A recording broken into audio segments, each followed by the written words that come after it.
kita akan berpolitik dengan cita rasa ilahiyah. Politik kita, nuansa politik kita adalah politik ilahiyah, politik malaikati yang gerakan-gerakannya adalah untuk kemaslahatan umat, bukan politik yang kejam, bukan politik yang buruk, bukan politik yang menghalalkan segala cara. Kalau itu yang Anda pakai, maka ketahuilah bahwa Anda barangkali politik Anda adalah politik yang dikendalikan oleh nafsu dan kekuatan setan.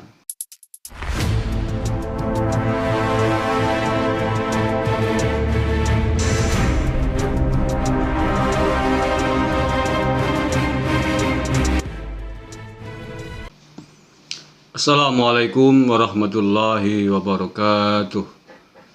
Bismillahirrahmanirrahim. Alhamdulillahi rabbil alamin.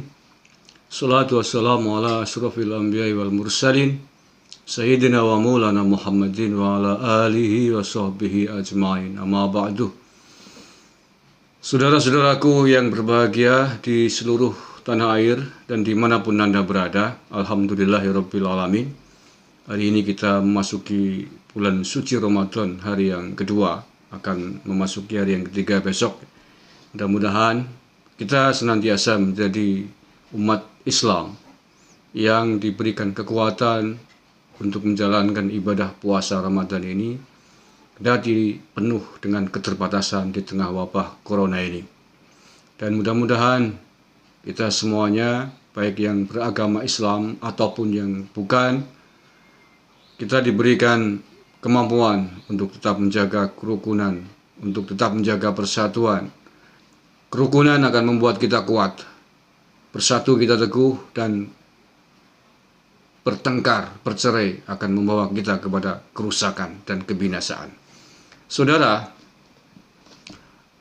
puasa pada hakikatnya adalah ujian, sekaligus pendidikan yang dipaksakan, yang diwajibkan oleh Sang Pencipta kepada kita semuanya, yang tidak lain sebenarnya adalah merupakan pendidikan agar kita mampu mengendalikan hawa nafsu kita pada hal-hal yang sebenarnya halal, pada hal-hal yang sebenarnya diperbolehkan di luar hari-hari Ramadan ini.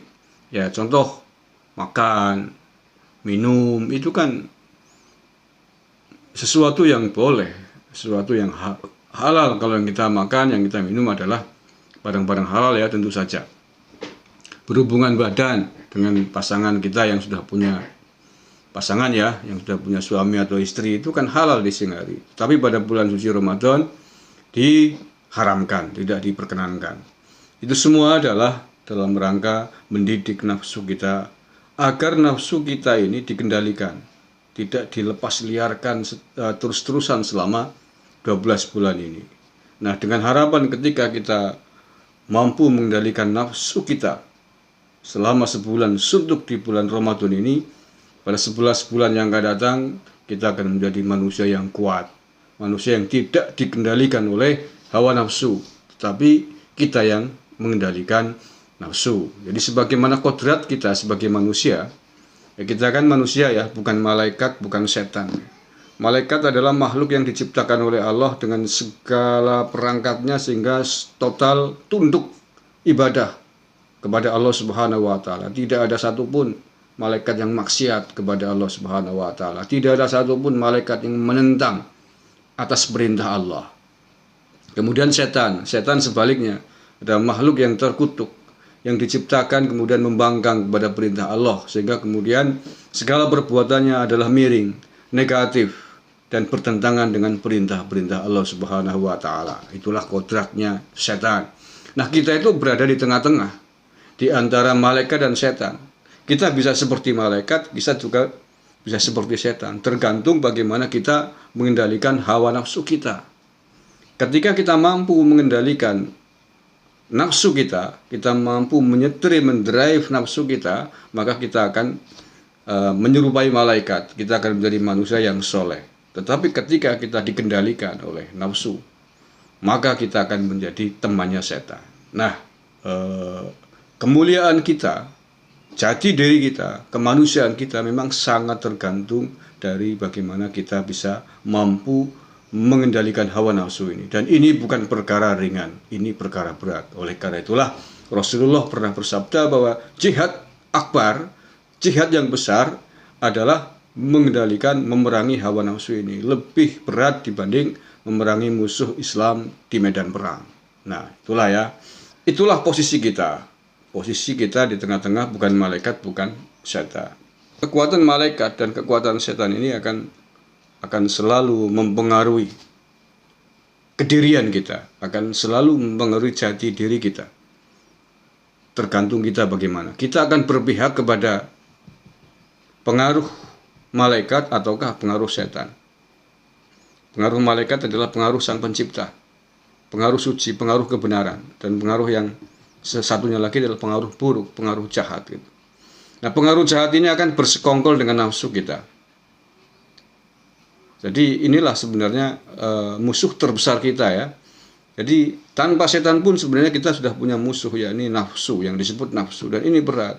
Nah, tambah berat lagi ketika kemudian nafsu bersekongkol dengan setan dan kita kalah, maka kita akan menjadi budaknya nafsu, budaknya setan. Kita akan dikendalikan oleh nafsu yang berkoalisi dengan setan ini.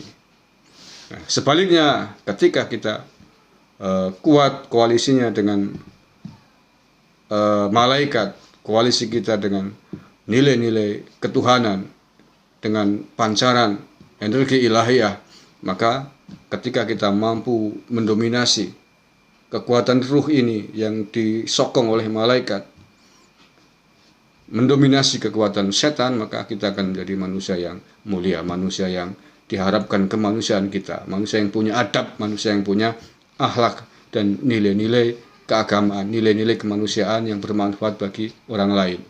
Kali-kali kita berbicara tentang spiritualitas, berbicara tentang agama, di samping hiruk-pikuk politik yang terus mendera, terus mewarnai negara yang kita cintai ini. Dan nafsu pun bermain di situ. Maka di dalam hal apapun, di bidang apapun, ketika kita sudah menjadi manusia yang merdeka, manusia yang tidak dikuasai oleh nafsu dan setan ini, di bidang apapun, termasuk di bidang politik, kita akan menjadi manusia yang mencerahkan. Kita akan berpolitik dengan cita rasa ilahiyah. Politik kita, nuansa politik kita adalah politik ilahiyah, politik malaikati, yang gerakan-gerakannya adalah untuk kemaslahatan umat. Bukan politik yang kejam, bukan politik yang buruk, bukan politik yang menghalalkan segala cara. Kalau itu yang Anda pakai, maka ketahuilah bahwa Anda barangkali politik Anda adalah politik yang dikendalikan oleh nafsu dan kekuatan setan.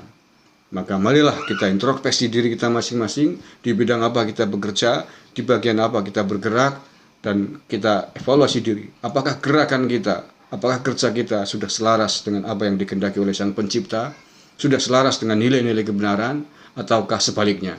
Dan disitulah posisi kita sebenarnya. Apakah kita manusia yang dikendalikan oleh kekuatan buruk, ataukah yang dikendalikan oleh kekuatan yang positif.